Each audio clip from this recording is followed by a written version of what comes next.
नमस्कार, आप देख रहे हैं सम्राट न्यूज टीवी और मैं हूं आपके साथ हर्षिता कनौजिया। संसद के मानसून सत्र के पहले ही दिन देश की राजनीति और राष्ट्रीय प्रतीकों के इतिहास में एक बड़ा और ऐतिहासिक कदम उठाने की तैयारी पूरी हो चुकी है। केंद्रीय गृह मंत्री अमित शाह आज राज्यसभा में पटल पर एक बेहद महत्वपूर्ण और संवेदनशील विधेयक पेश करने जा रहे हैं, जिसका नाम राष्ट्रीय गौरव अपमान निवारण विधेयक 2026 है। इस नए विधेयक का सीधा और साफ मकसद देश के राष्ट्रीय गीत वंदे मातरम को हमारे राष्ट्रगान जन गण मन के सम्मान ही कानूनी, संवैधानिक और वैधानिक संरक्षण प्रदान करना है। अब तक देश में राष्ट्रीय प्रतीकों के सम्मान को लेकर जो कानूनी व्यवस्था थी, उसमें ये बदलाव एक नए युग की शुरुआत माना जा रहा है, जिससे राष्ट्रीय गीत की गरिमा को और अधिक मजबूती मिलेगी। अगर हम इसके कानूनी पहलुओं को समझें तो ये नया विधेयक मूल रूप से दशकों पुराने राष्ट्रीय गौरव अपमान निवारण अधिनियम 1971 में एक बड़ा संशोधन करने जा रहा है।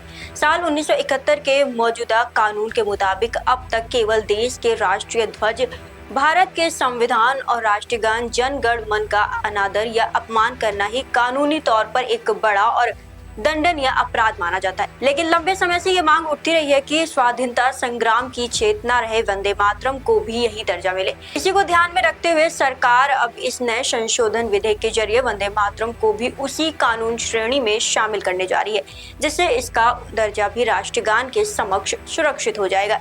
इस नए कानून के लागू होने के बाद नियम बेहद सख्त और स्पष्ट हो जाएंगे। विधेयक प्रावधानों के मुताबिक अब से अगर कोई भी व्यक्ति राष्ट्रीय गीत वंदे मातरम के गाए जाने के दौरान किसी भी तरह की रुकावट या बाधा पैदा करता है तो उसे एक गंभीर आपराधिक कृत्य माना जाएगा।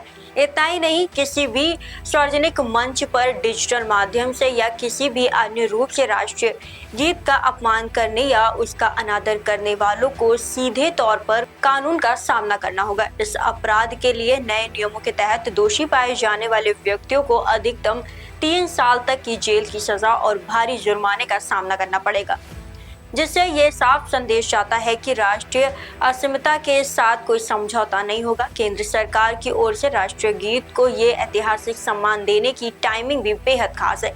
दरअसल ये बड़ी पहल ऐसे समय की जा रही है जब पूरा देश वंदे मातरम की 150वीं वर्षगांठ मनाने जा रहा है और इस उपलक्ष्य में साल भर चलने वाले विशेष समारोह का आयोजन किया जा रहा है।